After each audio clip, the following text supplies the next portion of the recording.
Hello friends, welcome to my YouTube channel PG classes making way through shortcuts. तो आज का हमारा topic है flora and fauna of JNK. काफ़ी लोगों को ये समझ ही नहीं आ रहा है कि इस टॉपिक में हमको पढ़ना क्या है, और वो इतना ज़्यादा पढ़ रहे हैं कि जिसका कोई फ़ायदा नहीं है। 1 से 2 नंबर का आपका ये टॉपिक है। आपको इसमें मास्टर्स नहीं करनी है। अगर आपको मास्टर्स करनी होगी तो इसके ऊपर flora and fauna of JNK के ऊपर मेरे पास पूरी बुक पड़ी है। मैं आपके अपने टेलीग्राम चैनल पे बुक डालूँगा। अगर आपको मास्टर्स करनी है वहाँ से कर सकते हैं, लेकिन आपको 1 या 2 नंबर इसमें लेके आने हैं। तो इसमें आपको इतना नहीं पढ़ना है। मैं जो चीज़ पढ़ाऊँगा आपको उससे बाहर नहीं जाना है इसमें। तो चलिए हम स्टार्ट करते हैं। पहले हम देख लेते हैं थोड़ा सा फ्लोरा एंड फना होता क्या है, उसके बाद हम लोग स्टार्ट कर देंगे डायरेक्टली। अगर आप मेरे चैनल पे न्यू है तो चैनल को सब्सक्राइब ज़रूर कर लें ताकि आप चैनल के साथ बने रहें और रेगुलर अपडेट्स आपको मिलते रहें। तो चलिए स्टार्ट करते हैं। पहले आ गया फ्लोरा एंड फना में आता क्या क्या है। ठीक है, अब फ्लोरा में क्या आता है, सारी प्लांट्स जो भी हैं, प्लांट स्पीशीज़ जितनी भी हैं वो सारी किस में आती हैं, फ्लोरा में आती हैं। और फना में क्या आता है, जो भी एनिमल लाइफ है पर्टिकुलर रीजन में, एनिमल स्पीशीज़ जितनी भी हैं सारी किस में आती हैं, फना में आती हैं। और अगर पूछा जाए कि मतलब देखा जाए कि डिफरेंस क्या है फ्लोरा एंड फना में, जैसे मैंने बोला कि प्लांट्स और एनिमल्स आता है। ठीक है, तो डिफरेंस वही होगा जो प्लांट्स और एनिमल्स में है। जो प्लांट सेल और एनिमल सेल में है वही डिफरेंस है फ्लोरा और फना में भी। क्या डिफरेंस है कि वही ये प्लांट लाइफ को रिप्रेजेंट करता है और फना जो है वो एनिमल लाइफ को रिप्रेजेंट करता है। ठीक है, फ्लोरा में जो है ऑलमोस्ट सभी प्लांट्स जो हैं वो अपना फूड जो है वो खुद प्रिपेयर करते हैं। लेकिन कुछ प्लांट्स ऐसे होते हैं जिनको बोलते हैं सैप्रोफाइटिक प्लांट्स। सैप्रोफाइटिक प्लांट्स कुछ ऐसे होते हैं जो कि अपना फूड खुद से प्रिपेयर नहीं कर पाते। फंजाई जो है वो उसी में आता है, सैप्रोफाइटिक प्लांट्स में। जब हम लोग साइंस पार्ट कवर करेंगे तो वहाँ पे हम पूरा ध्यान से इसको देखेंगे। तो फना में एनिमल्स जो होते हैं वो या तो प्लांट्स पे डिपेंड करते हैं या फिर दूसरे एनिमल्स पे डिपेंड करते हैं अपने फूड के लिए। और फ्लोरा में क्या आ गया, इनकी सेल वॉल होती है, जैसे कि प्लांट्स होता है, प्लांट सेल हो गया, सेल वॉल होती है। और ये मोबिलिटी नहीं होती, इनमें लैक ऑफ मोबिलिटी होता है। ठीक है, और एनिमल्स में होती है, उसमें सेल वॉल नहीं होती और ये मोबाइल होते हैं, मतलब चल सकते हैं। ठीक है, उसके बाद फर्स्ट फर्स्ट टाइम जो है ये फ्लोरा एंड फना जो है ये किसने दिया था, किसने किंगडम इसका किसने इंट्रोड्यूस किया था। ठीक, कार्ल लिनेयस।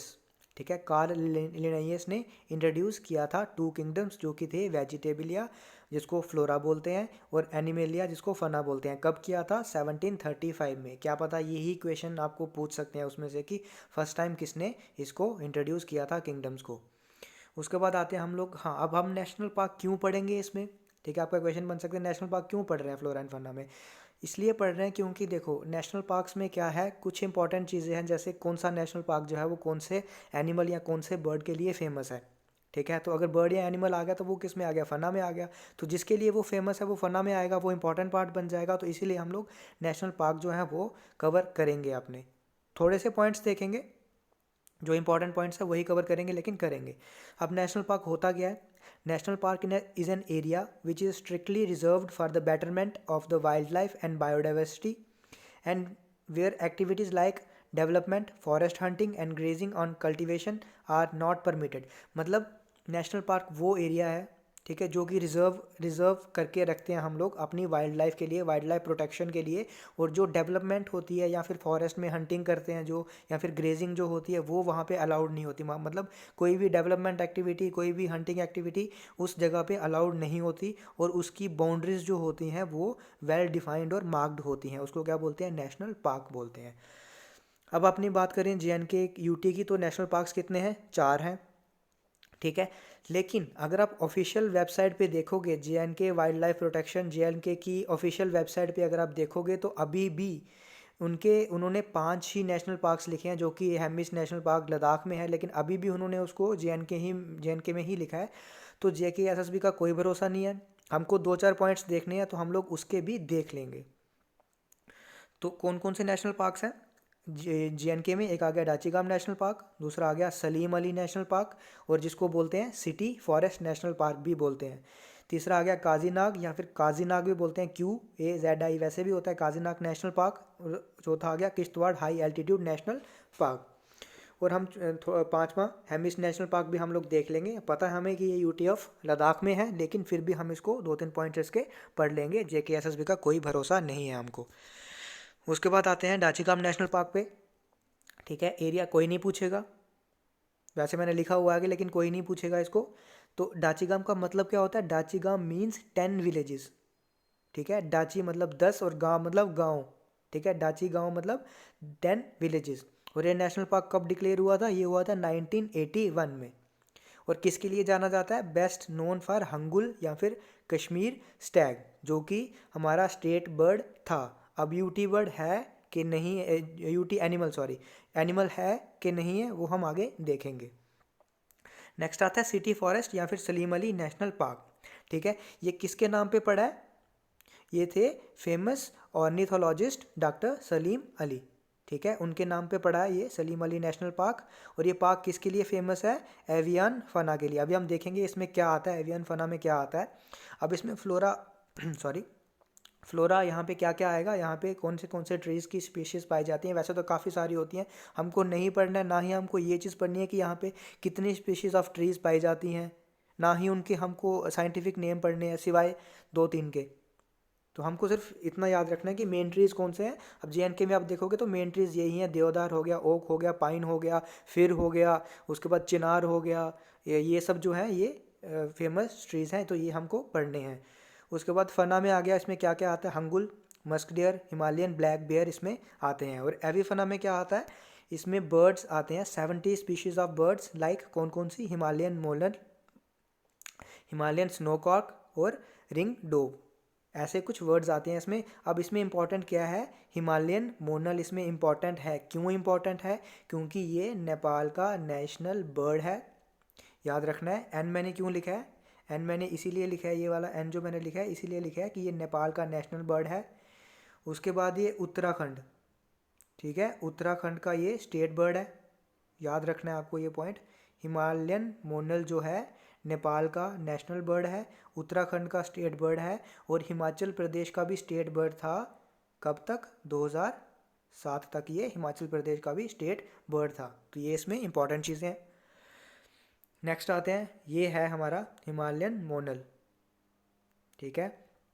नेक्स्ट आते हैं हमारा काजीनाग नेशनल पार्क पे, ठीक है। ये कहाँ पे सिचुएटेड है? ये है left bank, north bank of Jhelum पे। और ये किसके लिए फेमस है? मरखोर के लिए फेमस है, जो कि एक डेयर की ही स्पीशीज़ होती है। उसके बाद आता है हिमालयन मस्क डेयर के लिए भी फेमस है। इनके आगे मैंने साइंटिफिक नाम भी लिखे हैं, इतने ज़रूरी नहीं है, आप फिर भी देख सकते हैं। और उसके बाद ये 120 बर्ड स्पीशीज़ और 20 स्पीशीज़ ऑफ मैमल्स भी इसमें यहाँ पे पाई जाती हैं। हमको इतना कुछ नहीं देखना, हमको सिर्फ ये हम इसीलिए मैं पढ़ा रहा हूँ कि आपको थोड़ा सा पता चले कि किस नेशनल पार्क में क्या चीज़, मतलब कौन सी फ्लोरा या फना फेमस है, और वही हम थोड़ा सा आगे पढ़ेंगे उसके बारे में, ज़्यादा हमको नहीं पढ़ना है। उसके बाद आता है Kishtwar high altitude national park, जो कि नेशनल पार्क कब डिक्लेयर हुआ था? 1981 में, ठीक है। तो फ्लोरा की कौन कौन सी वैरायटीज़ हैं यहाँ पे? सिडार, ब्लू पाइन, फिर एट्सेट्रा। फना में क्या है? वही Himalayan snowcock and brown bear है, ठीक है। उसके बाद आता है हेमिस नेशनल पार्क, जो कि लार्ज, आप एरिया वाइज देख रहे हो ना, इसका एरिया देख रहे हो, बाकी 4 जो हमने देखे उनका सबका एरिया कम था, इसका एरिया देखो कितना ज़्यादा है। ये एस्टेब्लिश हुआ था 1981 में, ठीक है। उसके बाद क्या है कि globally famous for snow leopard, and it is believed to have the highest density of snow leopard in any protected area in the world. याद रखने वाला पॉइंट है कि इसमें सबसे ज़्यादा वो है, डेंसिटी है किसकी? स्नो लेपर्ड्स की।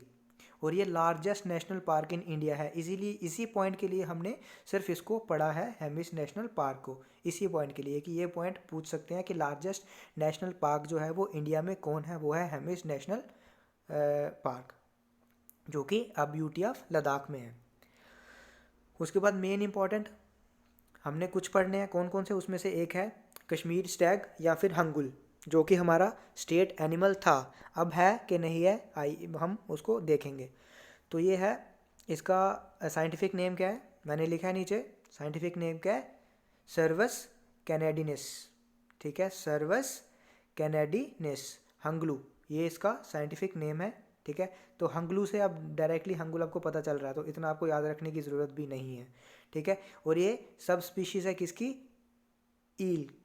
और ये क्या है? ये एक डेयर की ही स्पीशीज़ है, और उसी की ये सब स्पीशीज़ है आगे, ठीक है। और ये कहाँ पाया जाता है? ये पाया जाता है कश्मीर और चंबा में, ठीक है। कहाँ पाया जाता है? कश्मीर और चंबा में पाया जाता है।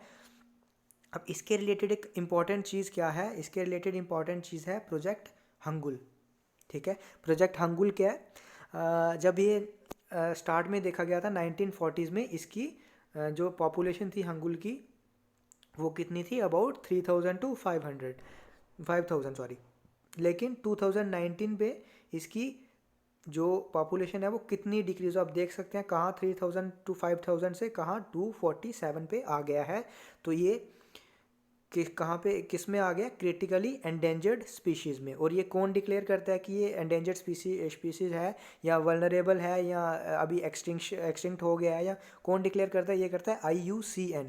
ठीक है, IUCN क्या है, international union for conservation of nature. ये डिसाइड करता है कि ये कैसा स्पीशीज़ है, मतलब एंडेंजर्ड हो गया है या नहीं है। अब ये क्रिटिकली एंडेंजर्ड स्पीशीज़ है। क्रिटिकली एंडेंजर्ड में क्या आ गया कि हाई रिस्क ऑफ एक्सटिंक्शन है इसका, कि मतलब कभी भी एक्सटिंक्ट हो सकता है ये। अब ये हमारा यूटी एनिमल है या नहीं, ये हमारा स्टेट एनिमल था। ठीक है, उसके बाद यूटी बनी जब, ठीक है, अभी तक ये क्लैरिफाई नहीं हुआ है कि ये यूटी एनिमल रहेगा या नहीं। ठीक है, वो हम आगे देखेंगे एक इंटरव्यू में किसने क्या कहा था, कौन हमारा स्टेट एनिमल यूटी एनिमल होगा, कौन हमारा स्टेट बर्ड होगा, हम लोग आगे उसको देखेंगे। पहले हम ये पढ़ते हैं कि 1970 में इसकी पॉपुलेशन थी 150। ठीक है, उसके बाद स्टेट ने क्या किया, स्टेट ऑफ JNK ने अलॉन्ग विद IUCN क्या है, international union for conservation of nature, and WWF world wide fund जो है, world wide wild life fund जो है, उन्होंने मिलकर एक प्रोजेक्ट चलाया जिसको बोलते हैं प्रोजेक्ट हंगुल। तो ये आपको पूछ सकते हैं प्रोजेक्ट हंगुल किसके रिलेटेड था और ये कब शुरू हुआ था, ये हुआ था 1970 में हुआ था ये। और प्रोजेक्ट हंगुल किसके रिलेटेड था कि हंगुल जो है उनको बचा सके हम लोग, एक्सटिंक्ट होने से बचा सके। 150 थी उनकी क्वांटिटी, मतलब उनकी पॉपुलेशन, और फिर बढ़ के कितनी हो गई थी 1980 में 340 हो गई थी। तो काफ़ी ज़्यादा आप देख रहे हैं, ट्वाइस से ज़्यादा उसकी हो गई थी पॉपुलेशन। नेक्स्ट प्रोजेक्ट हंगुल याद रखना इंपॉर्टेंट है। उसके बाद आता है ब्लैक नेक्ड क्रेन, जो कि हमारा स्टेट बर्ड था, अब है या नहीं अभी क्लियर नहीं है, आगे हम देखेंगे है या नहीं। इसका नाम क्या है, गुरुस निग्रिकोलिस।